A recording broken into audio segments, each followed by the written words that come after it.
Hi everyone, this is Carol Ann Speaks, The State of Our World, on Tuesday, September 1st, 2020. Well, what is it? Alright, well, um, nothing changed much.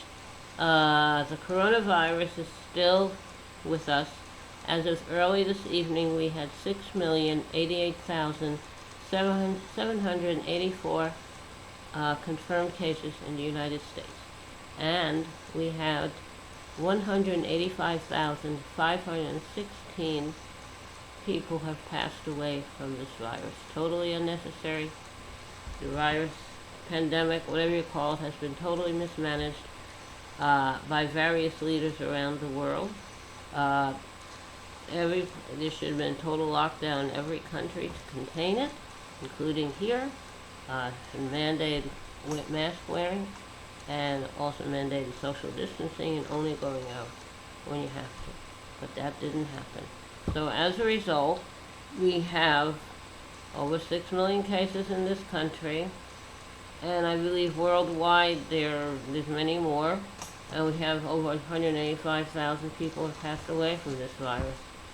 That's not right. That's not right. No one took it seriously. People were afraid if they had a lockdown and people wouldn't be going to do their business, people wouldn't be buying products and services, and the economy would fail. So as a result of having the virus, the economy has been failing because people are afraid to go out because they don't want to get sick. So they've tried in some states to open up, had like a lockdown for a period of time, maybe for a few weeks. Then they decided to open up gradually, and it didn't work, and got large gatherings, and the virus spread, and then they locked down again, and schools, universities, and colleges were closed, and then they were reopening in the late summer, early fall, and cases surged because young people who lived on campus were having parties with lots of people, and the virus spread. So anyway, people behaving badly have uh, have kept the virus surging, continued to increase the number of cases. And so the attempt to keep the economy open in some way has led to more cases and more fatalities. You have to treat it right, and then you can conquer it. The virus of 19,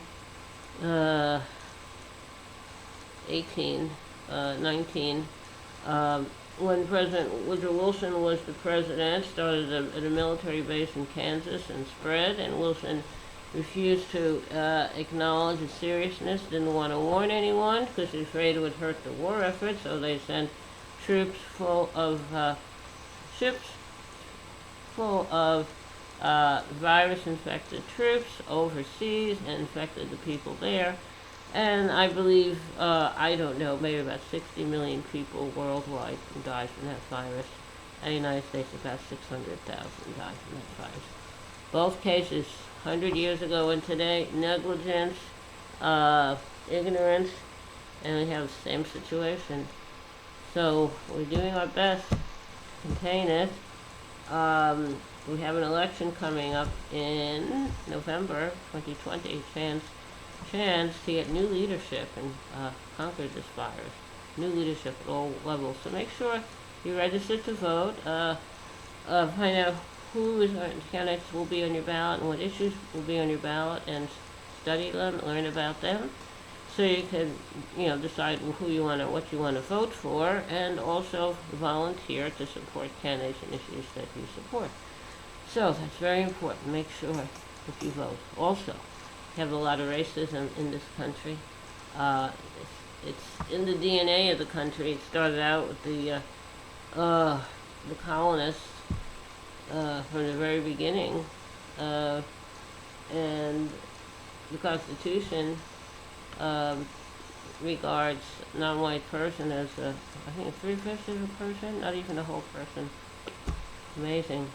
Well, it all started, and that's the way it is. Slaves were supposed to be cheap labor, and they went to Africa, and then they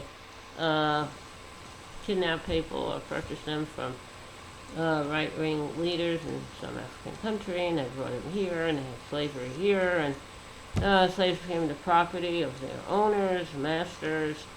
They fought the Civil War in the 1860s.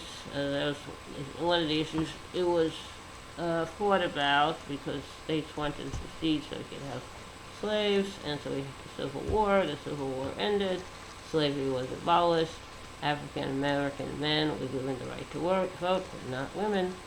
So, it's a long history, not until the civil rights movements and the Voting Rights Acts of the 1960s, we see some changes, but states are whittling away, have been, of the Voting Rights Act.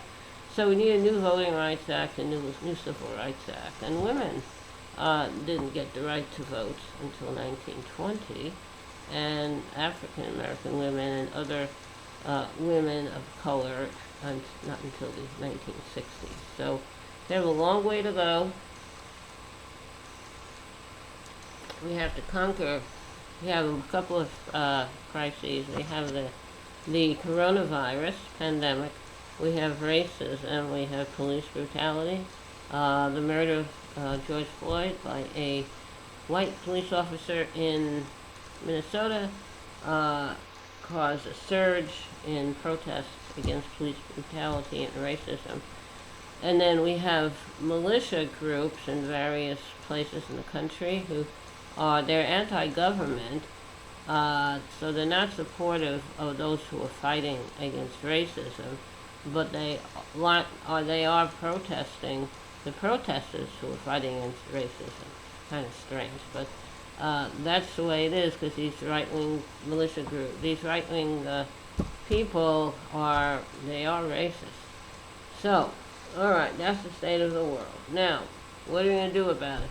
Call your representatives at all levels and tell them you want a real coronavirus plan of attack, national lockdown, mandate wearing of masks and social distancing, a national plan to get all the personal protective equipment and hospital equipment needed, and all the tests needed to test everyone so we can conquer this virus. Tell them you also are against racists, and you want everyone to be treated fairly. You want criminal justice reform. And tell them you also support the post office. Republicans are trying to destroy it, so speak up for the post office in a strong way. And make sure you vote and protect those people who are vulnerable to the virus.